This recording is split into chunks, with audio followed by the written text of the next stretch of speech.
आगतम स्वागतम सुस्वागतम. आई जिजाऊंचे पुत्र, गोरगरीब रयतेचे छत्र, स्वराज्य संस्थापक, जाणता राजे, श्रीमंत श्री छत्रपती शिवाजी महाराजांना मानाचा मुजरा करून सायप्रस मराठी इयर 2 सादर करीत आहे शिवशाहीर बाबासाहेब पुरंदरे लिखित आणि भारतरत्न लता मंगेशकर यांच्या सुमधुर आवाजात संगीतबद्ध केलेले शिवचरित्र शिवकल्याण राजा.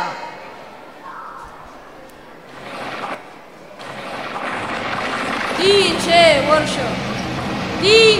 वर्ष महाराष्ट्र पारतंत्र्याच्या अंधकारात चाच पडत होता.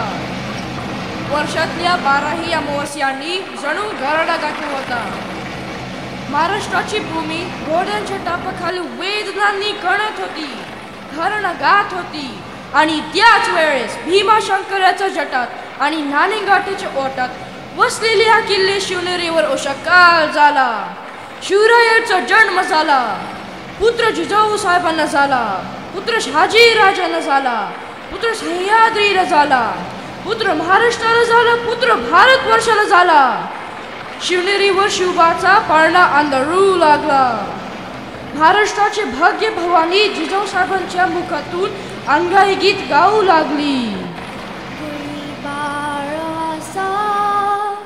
जागसी का रे वाया, गुणी बाळ असा जागसी का रे वाया.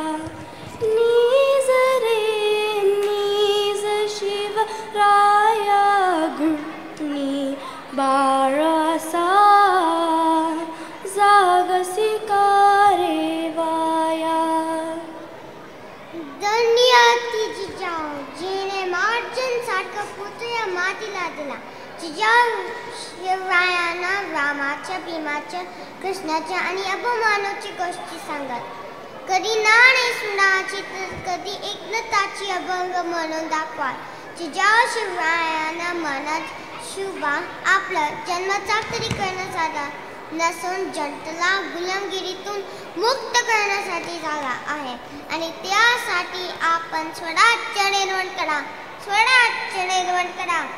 जिजाऊंचे स्वप्न पूर्ण करण्यासाठी शिवाजी महाराजांनी रायवेश्वराच्या मंदिरात त्यांचे मावळ्यांसोबत स्वराज्य स्थापनाची प्रतिज्ञा केली आणि तोरणा किल्ला जिंकून स्वराज्याची तोरणा बांधले.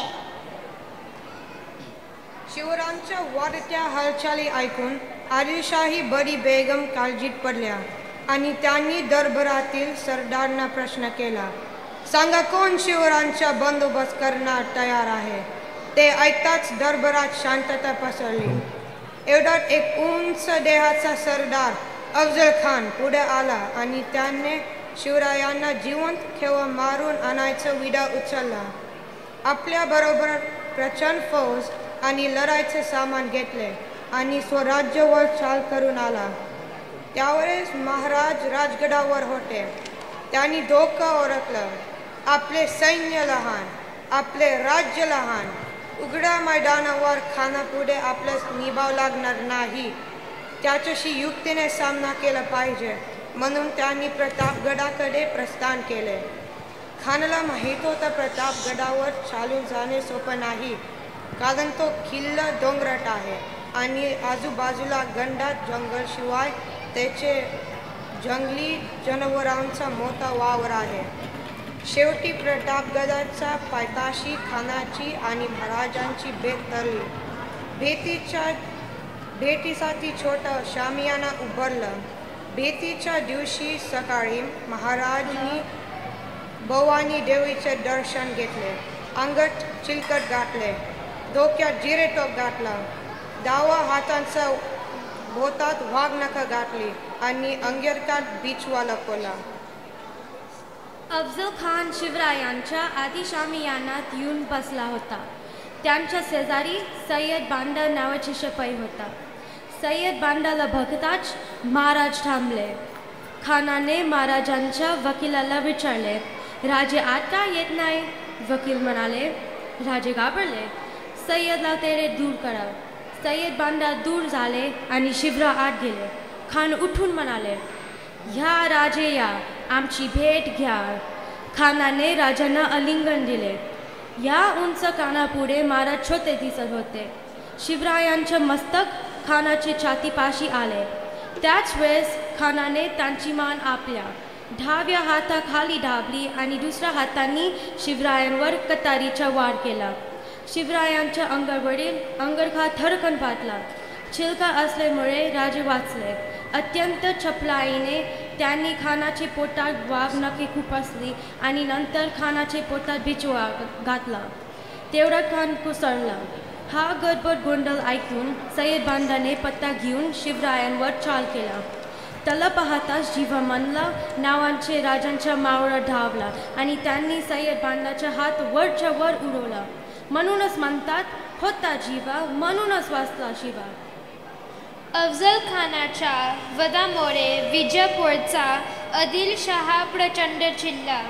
त्याने शिवरायांचा बंदोबस्त करण्यासाठी मोठी फौज घेऊन सिद्दी जोहरला महाराजांवर पाठवले. तेव्हा महाराज पन्हाळ्यावर होते. सिद्दी जोहरने पन्हाळ्याला वेढा दिला. शिवरायांना गडात कोंडले. लवकरच किल्ला तुमच्या स्वाधीन करतो असा निरोप महाराजांनी जोहरकडे पाठवला. शिवाजी शरण येत आहे हे ऐकून सिद्धीच्या सैनिकांना आनंद झाला आणि वेढा सैल पडला. त्याच वेळी रात्रीच्या अंधारात महाराजांनी विशाळगडाकडे कूच करण्याचे सांगितले. शिवराय हातावर तुळी देऊन निसटल्याचे करताच सिद्धीच्या तडून गेला. त्याने शिवरायांचा पाठलाग केला. शिवरायांनी घोडखिंड ओलांडली. शिवराय बाजी प्रभूंना म्हणाले, बाजी वेळ आणीबाणीची आहे. आता विशाळगड हाती लागत नाही. बाजी प्रभूंनी शिवरायांना विनंती करून सांगितले, महाराज तुम्ही थोडे सैनिक घेऊन विशाळगडाकडे चला. गनिमांची संख्या खूप आहे. आम्ही किन रोखून धरतो. तुम्ही गडावर पोहोचेपर्यंत आम्ही शत्रूला येतेच तोपून धरू. शिवराय बाजींना प्रेमाने भेटले आणि म्हणाले, आम्ही गडावर जातो. तिथे पोहोचताच तोफांचे आवाज होते. रायगडाचा तटबंदी सारखीच स्वतःच्या देहाची चारण करून लढणारे हे बाजी प्रभू देशपांडे.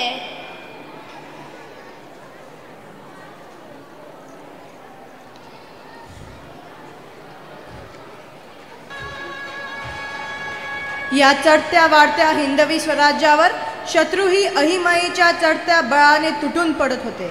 रायगडाच्या तटबंदीसारखीच स्वतःच्या देहाची तटबंदी उभी करून पावनखिंडीत लढणारे हे बाजी प्रभू देशपांडे. बाजी महाराजांना म्हणाले, जीव गेला तरी चालेल, पण या गनिमांना खिंड चढू देऊ नका. खिंडीत लढाई सुरू झाली. शत्रूंनी बाजी प्रभूंवर हल्ला केला. देवांनाही हेवा वाटावा असा इतिहास इथे घडला. या पावनखिंडीत बाजींच्या देहाची चाळण उडाली होती. रक्ताचे अर्घ्य ओसंडत होते आणि प्रत्येक अर्घ्य विंडीत होता, स्वातंत्र्याच्या सूर्या आता तरी प्रसन्न हो. तरीही बाजींनी खिंडीचे तोंड सोडले नाही. त्यांचे सारे लक्ष तोफेच्या आवाजाकडे होते. एवढ्यातच तोफेचा आवाज झाला. महाराज गडावर पोचले होते. आता मी सुखाने मरतो असे म्हणून त्या स्वामी भक्त बाजी प्रभूंनी प्राण सोडला. त्यांच्या रक्ताने घोडखिंड पावन झाली. बाजी प्रभूंसारखे देशभक्त होते म्हणूनच स्वराज्याचे पाऊल पुढे पडले.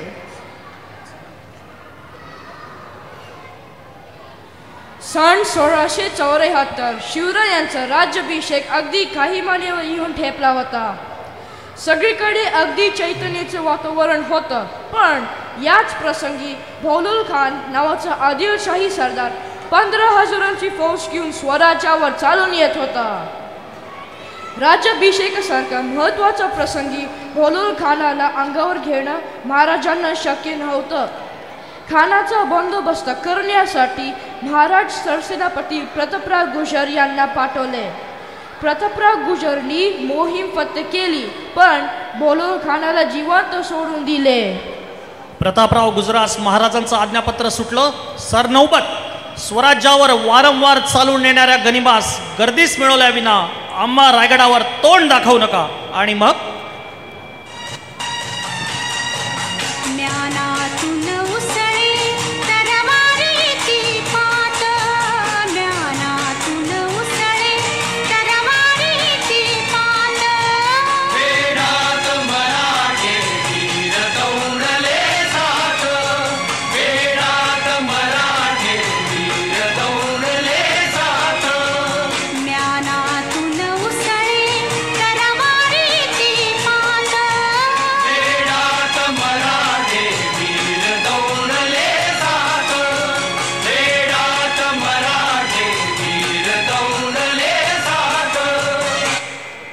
सह्याद्री, समुद्र आणि शिवराय यांनी मांडलेला स्वातंत्र्य संग्राम विजयी झाला.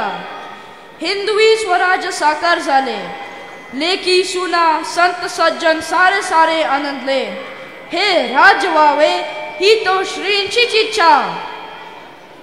6 जून 1674 ला शिवाजी राजांचा राज्य अभिषेक करण्यात आला. शिवाजी राजांनी मोठ्या शौर्याने व चातुर्याने स्वराज्य स्थापनेचे काम पार पाडले. तानाजी, बाजीप्रभू, मुरारबाजी यांनी स्वराज्यासाठी आपले प्राण वेचले. राज्य अभिषेकाचा दिवस उजाडला. महामंगल दिवस होता. वाद्ये वाजू लागली. सगळीकडे आनंदी आनंद झाला. शिवराय सोन्याच्या चौरंगावर बसले. काकाभट यांच्या हातात सोन्याची घागर होती. तिच्यात गंगा, यमुना, गोदावरी, सिंधू, कृष्णा, नर्मदा आणि कावेरी या 7 नद्यांचे आणि समुद्राचे पाणी भरलेले होते. काकाभटांनी ती सोन्याची घागर राजांच्या डोक्यावर धरली व ते मंत्र म्हणू लागले. शिवरायांवर जल अभिषेक झाला. नंतर ते जिजामातेच्या पाया पडले. त्यांच्या डोळ्यातून आनंदाश्रू वाहू लागले.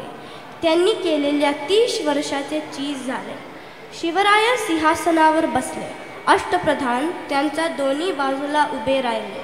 गागाभटांनी सोन्या मोत्याचा झालरीचे छत्र महाराजांच्या डोक्यावर धरले व ते म्हणाले, क्षत्रिय कुलावंत सिंहासनाधीश्वर श्री शिवछत्रपती यांचा विजय असो. सर्वांनी जय जयकार केला. गडावर तोफा झाल्या. सर्व महाराष्ट्रभर शिवरायांचा जय जयकार झाला. अशा प्रकारे शिवरायांचा राज्य अभिषेक करण्यात आला. निश्चयाचा महामेरू बहुत जनांसी आधारू अखंड स्थितीचा निर्धारू श्रीमंत योगी नरपती हयपती गजपती गणपती भूपती जळपती पुरंदराणी शक्ती पृष्ठभागी यशवंत कीर्तिवंत सामर्थ्यवंत वरदवंत पुण्यवंत नीतिवंत जाणता राजा. शिवाजी महाराज की जय.